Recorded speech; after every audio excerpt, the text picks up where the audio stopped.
Yes, we're Adam Pocius and Ryan Higley, and we work in the Instructional Technology Center here on campus. And today we did want to talk about our project in creating badges for a competency-based course. So we kind of wanted to discuss this project.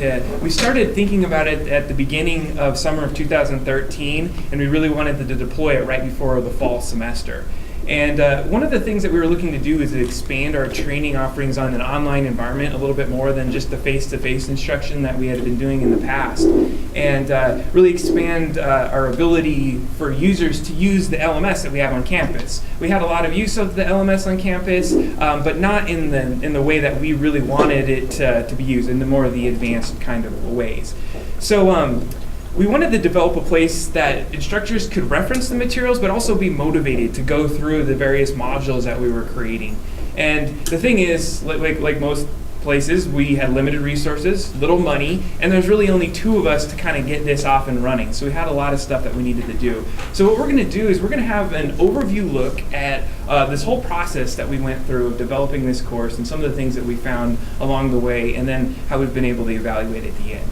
So the very first thing we really want to talk about is our prior model. What had we been doing prior to doing these kinds of competency-based learning models? So we had offered the face-to-face training in the past, and we still do, and the idea was at the beginning of semester we'll bring instructors in for a basic training, and we'll be able to talk to them about what's going on with Blackboard, how to use the system.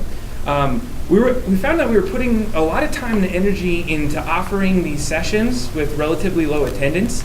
And we thought, is it us or what's going on? But what we found is it was more of a logistics and scheduling error. At the beginning of semester, busy time, tough to get people in. And then the weeks right after our trainings, we're doing a lot of one-on-one sessions. So these one-on-one sessions were essentially repeats of what we had done in our basic training, and we kept doing it over and over and over. And it was eating away at our time to be able to do more advanced kind of trainings, intermediate trainings. So we had to figure out a better option. So we really found out there was really no perfect time to do those trainings, and we needed to carve out some more time to expand those offerings. So one of the first things we started doing was video training. And we already had videos being developed, and what we would do is we would screen capture some of our trainings in little bite-sized chunks and be able to disseminate those chunks as necessary. And we screen captured those with the Camtasia program. We'll talk about that in just a moment. And it helped us answer a lot of the common questions that were coming in. And it could be reused a lot of times. It can be reviewed by everyone. But what we also found is that we needed a new model, because just video training wasn't going to work. Because what you had is this long list of videos that everyone would look at, and we had hours of videos at this point, but there was really no motivation to go through that list. You go and pick out what video you wanted to find for that second, watch it, you're done, you're out. So we wanted motivation to go through all of the videos, kind of build up more of a competency-based learning model for us. And we knew there was a lot of great stuff inside of those videos, and it could really be, if it was structured right, then we can get people learning a little bit better. So without that little motivation, we also wanted the instructors to understand some of the better features that Blackboard had to offer when they didn't really have the time to just go and look at that one video. Maybe if it was in a different model, they would have to watch that video to answer a particular assessment question and then be able to take a look at what's going on. So I'm going to leave it to Ryan to kind of explain a little bit about the availability. Yeah, so we knew that the way that we had done trainings before was just too rigid. We needed flexibility in our model that we were using. We needed instructors to be able to work here on campus. We needed them to be able to work at home if they wanted to, and really just anywhere that they had the opportunity to start doing this training to do that. And we knew that they wanted to learn that material, but really we had to take away all of the time restrictions and the schedules and even the place. We had to take that all out of the equation. So we knew that we had to do something online basically at that point. And another big thing that we knew we wanted to tackle was that, like Adam said, a lot of our users that came in for the classes were at the beginner level. So new instructors, people that wanted to get into the system later, and really everyone else was just coming to us afterwards for one-on-one stuff. And so we knew we needed a platform that we could have individuals who were advanced or intermediate or beginner all work in the same environment. And really that's where that competency-based learning came in, because what you can do with that is if somebody comes in and they're intermediate or advanced, they can test out of the very preliminary beginner stuff and get through that stuff really easily, and then move on to the more intermediate and advanced stuff quickly, get to the stuff that they really want to do inside of this system. So then at that point we knew we had to pick a platform for this, and really that was an easy choice.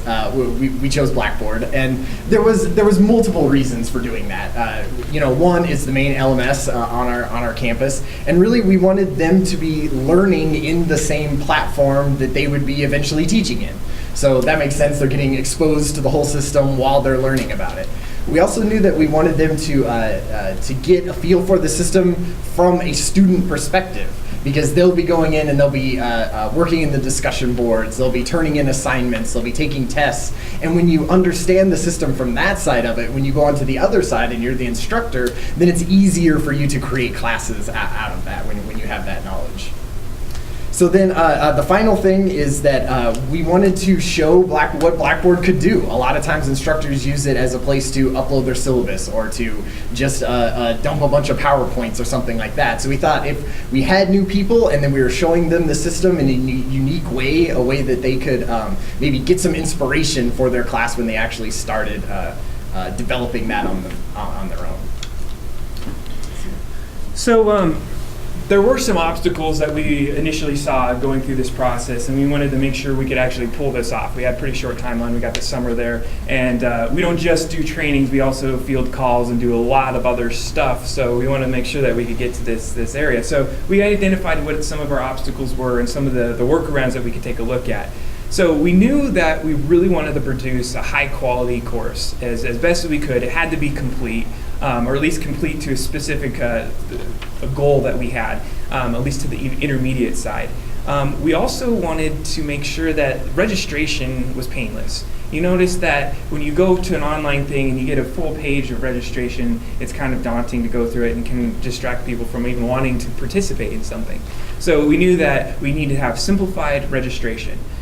We also really wanted to put a lot of work into the theme, making it look professional, consistent, but also simple enough that you could just absorb it and it's not distracting from the content. So simplicity is actually pretty complex to achieve once you put that kind of goal on the table. So that was something that was very difficult, and then we had very little time to make this happen prior to the fall semester, because we had about a month and a half by the time we actually were in the development phase to be able to get this off and going. And another thing was we wanted to make sure that once we did get it going, that it was available at least a week before the semester actually started. So there was a little bit of time to do it before the semester was going. So we had to figure out what resources we actually had. So we already had a majority of the training videos that we'd been producing beforehand. So we had been doing the screencasting.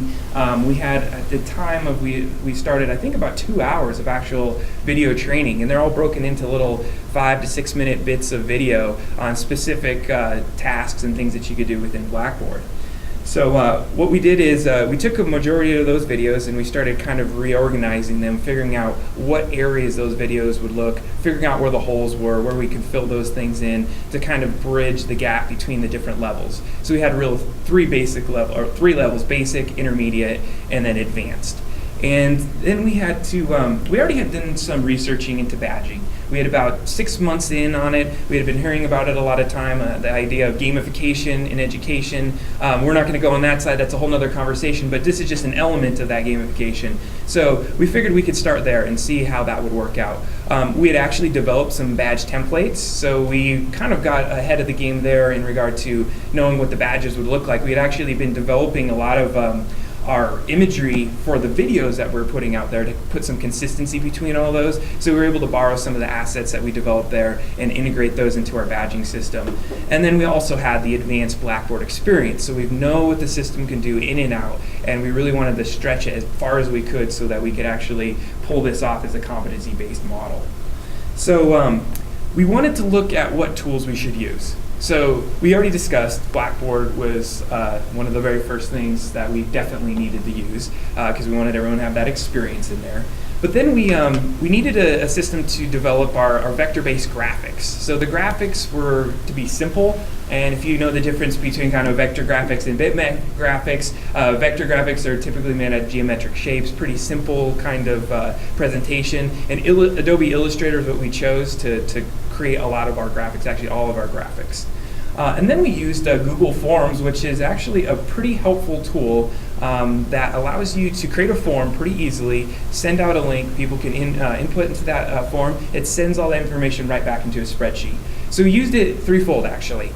First, for the registration, we made a very simple registration screen that they were able to input their information.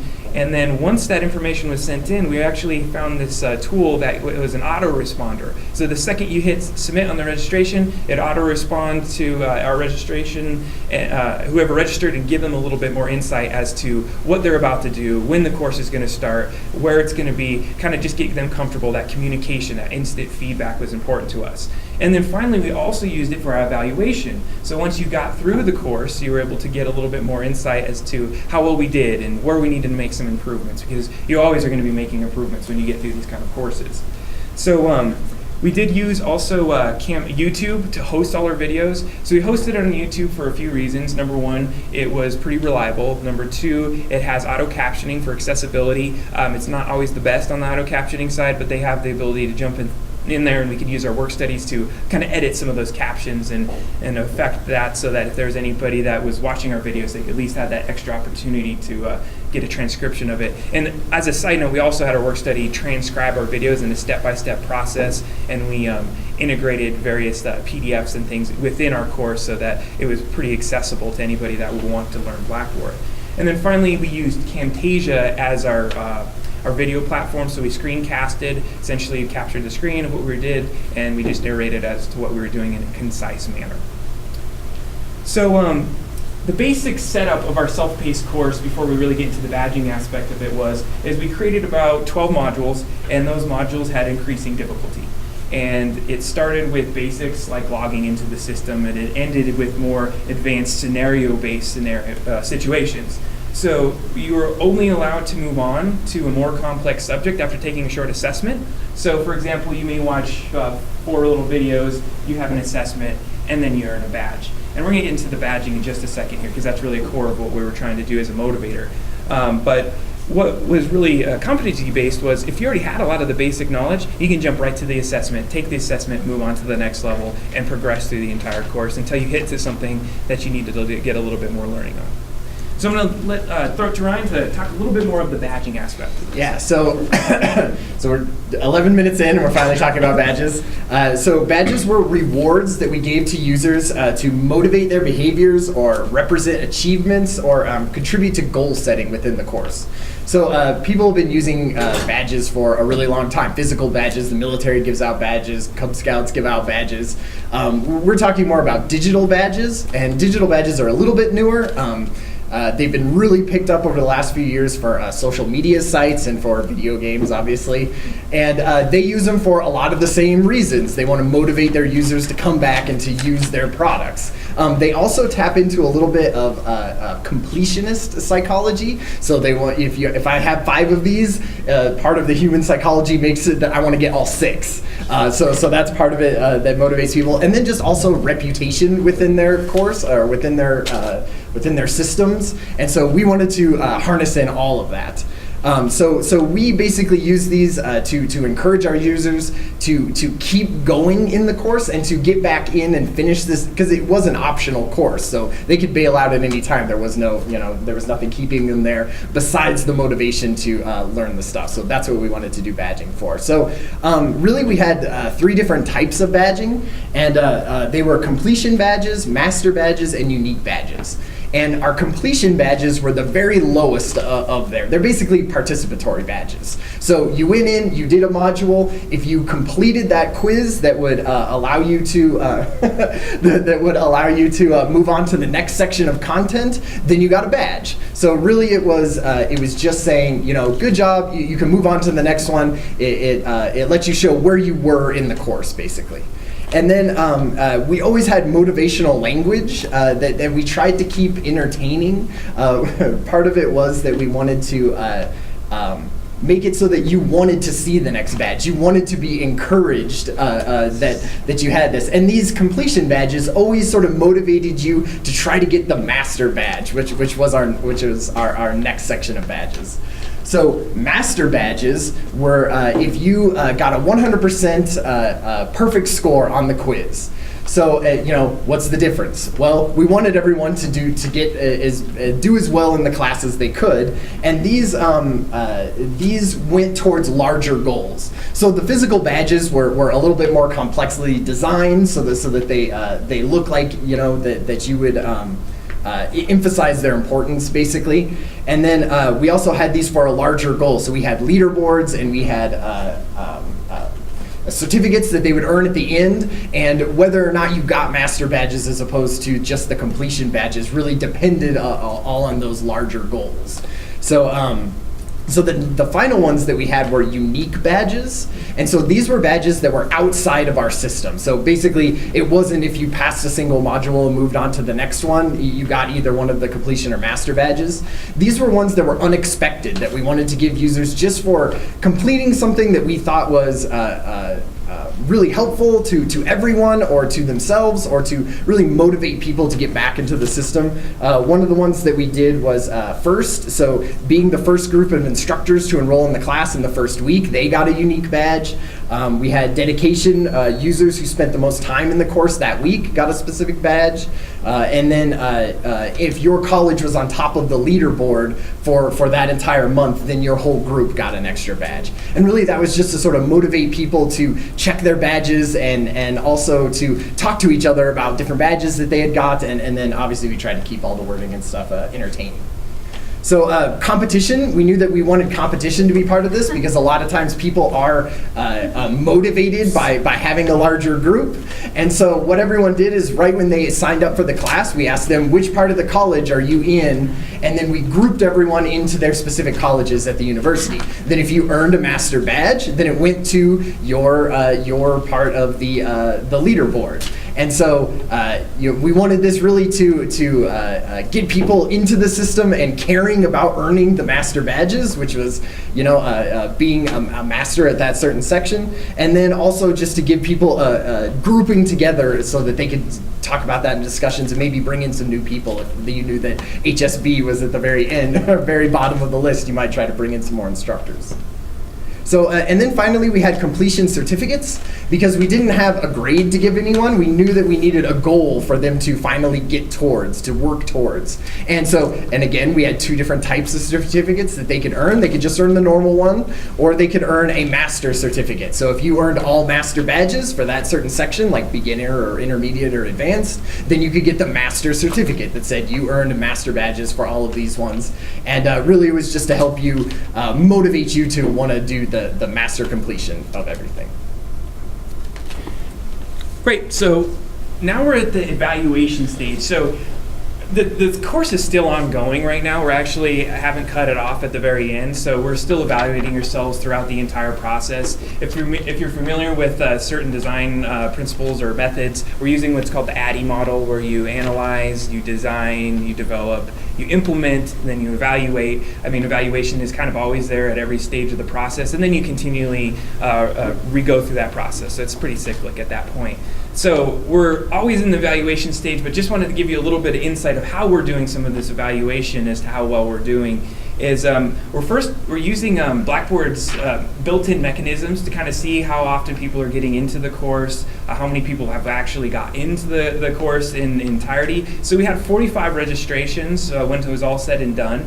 But at this point, we only had 30 people that actually were active in the course. So this is pretty in line with a lot of the research that we've done in the past, especially if you're looking at like the bigger MOOCs that we've heard before. You get really large enrollments, and then you get a smaller fraction of people that actually go throughout the whole course. And then at this point, we have about 8 to 10 people that have completed the course in its entirety, and then a few others that have gotten through some of the basic modules that are in there. So it's at varying levels of completion. And what we've also found is that a lot of people got in there initially. We only had it available the week before. They worked really hard, and then semester started. So it was, get to the grind of actually teaching. And then so now they went and they were able to get in there a little bit more. We're seeing people actually get back back into the self-paced now that this semester's kind of wrapping up. I think maybe in anticipation for next semester so they can kind of get their courses ready to go. We also looked at the video hits on YouTube to kind of see how many of our videos are actually being watched. And figure out which ones were more popular and compared it to the ones that were a little bit unpopular. We noticed that the longer videos were a little more unpopular videos. And that's kind of in line with what we've seen in here. It's more of a YouTube kind of generation now, where about 5 minutes and below is about the threshold that you'd want for a video if you wanted to take any kind of insight back. When we also required, we did look at the test attempts, because if you go through those tests, you may have taken it a few times, and we saw, and there was one person that actually took their test, and they were super frustrated because they wanted to get the master badge so many times, and they kept missing a particular question, and it was just interesting to see how many times that people were taking the test, and if they were difficult, or maybe there was something wrong with our test, that we can jump in there and help them out. And one of the last things that we did for evaluation was have a short survey that they had to accomplish at the end of completing a badge. So if you went through the basics, you completed the basics, you get your master badge of completion, and then it says to claim your certificate, fill out this short survey. We get the results back. We're able to see some of the things that we saw was wrong with our course, or what we were doing right, and where we can kind of enforce some of that learning. So the improvement side, we did find some stuff already as to what we want to improve with this class. This is the first time we launched it, so we knew that we were going to kind of just put it out there, figure out what we can learn from. So some of the very first things that we'd want to learn about is the prominent progress bar. People need some way to indicate how far along they are in the class. We did have the badges kind of showing up every time you got there, but they never knew how close they were to getting to that goal. So there's a request for some sort of a bar to show that completion rate. And so that's something that we're looking into. We also felt we needed to ramp up our communication a little bit more. We did a couple weekly emails at the beginning, but we felt we were spamming accounts too much, and we didn't want people to not come into our class. So we kind of held off on that. And then we felt that could have been a disservice to them because it wasn't motivating them to get back in there. So we need to figure out a good balance for our communication. How often should we indicate that they should be going into the class? Should we do it on an individual basis? We're looking more towards that model. Some of this stuff too is we're trying to be a little bit less manual and trying to look at every little thing so that we can focus on developing the course a little bit better. We did also have a discussion board within the course, but we wanted to make sure that that discussion board was actually used a little bit more efficiently, so you had some more peer-to-peer kind of conversations going on. So maybe we can take a look at how we could do that next. So what's really next for us in regard to competency-based learning or self-paced courses like this is we want to start expanding it out aside from just Blackboard itself. So not everyone has Blackboard accounts on campus, and we have a lot of things that we want to teach. So we're looking at other systems that we can do this in. So things like WordPress. We also are looking at Moodle, Google, and the different areas that we can actually get people to go in there. And there's a lot of different free plugins and things that you can use to kind of adaptive release items. And there's definitely a lot of badging that's going on out there. One of the things that we also have been kind of talking about is the permanency of badges. I mean, we're giving these badges within a course, but what do they really mean? I mean, what is their whole purpose? And the participatory badges almost you could just think are, you get that's eye candy for that second. But the other ones where you actually earn something, there's some evidence that we want to tie to that badge so that, here's the badge of where I earned a master badge. I completed this, and so I'm a master at these skill sets. And we need to figure out a better way for this permanency to last. Is there an expiration date on these badges? Or how is it more of an official badge compared to just one that we created? So that system that really needs to be developed. And that's actually kind of an ongoing theme in the larger badging kind of community at this point. One of the other things that we thought would be kind of a cool thing to do is have more synchronous events within the self-paced course that weren't really tied to the modules, but more of an idea to get people attracted to coming in to the course. So at a few times peppered out through semester, we're thinking of maybe having a quick online live thing that goes on within the class just to get people drawn in again, get excited, and continue that momentum of getting completed in the class. So then the last thing that we really want to look at is developing a little bit more easier tools to develop badges, to develop some of these things within the course without us having to jump into Adobe Illustrator and spend a lot of time on the design, so we could really focus on the content of the class. So that really is the complete picture of what we've been doing. Is there, if there's any questions, we'll go ahead and open that up now for any. 2 minutes. 2 minutes of questioning. 6 minutes for questions. Oh, great. Yes. So can you talk a little bit more about the content of the course? How was it? So what watch a video? Yeah, so materials, answer some how questions before they proceed? How it starts is you get into a blank course. There's really nothing actually. Can you wanna show bring it up? Yeah, Sure. go ahead and bring it up. So you get into the course, and there's nothing that's unlocked at the very beginning. You have one module that you have to go to. So once you start at that module, and we really direct you there, once you get your initial email that says, hey, you're getting ready for the course, you'll be registered soon. We get that insight, we figure that out, and then we send you a customized email. We give you a badge in that very first email. It's kind of like, hey, you got a badge. And by the end, of course, that badge means nothing. But at the beginning, you kind of get the idea that you're earning badges. It's like an onboarding kind of principle there. And then what we decided to do is that we direct you to the very first side of the course. So if you take a look here, we have this overview, and you have to start in the what is Blackboard on the left there. And once you get into this what is Blackboard, you'd be able to go into one of these modules here. So important things you need to know. And you take a short assessment. We did actually put some comics in here to kind of just give you some insight on, and we actually tweaked them a little bit to put some funny things about computers in there to get you a little excited about what you were about to do. And actually they were like self-deprecating in regard to like what badging is and whatnot. And then you go into the actual course, and it talks through these different levels. So you would go at the top. You want to scroll back down, right? So like we have this table of contents. These are the things that you're going to learn through the course. And then you sequentially go through those items. If you're ready to go, then you would be able to take the assessment at the end, and then it would unlock the next module within the course. So essentially it's watching the videos in some sort of order that we put in there, only the ones that you really felt you needed, and then you took your assessment. Once the assessment was taken, the next piece of the puzzle was unlocked. So we used what's called adaptive release in Blackboard to do that. So based off your score that you got, you would get a badge. You want to show the badging section? So yeah, actually that's good right there. So I mean, those are some of the badges that you would earn, and actually that would appear at the very end of your course once you got in there. And this is the badging section. So once you unlock badges, you can kind of read some of the stuff.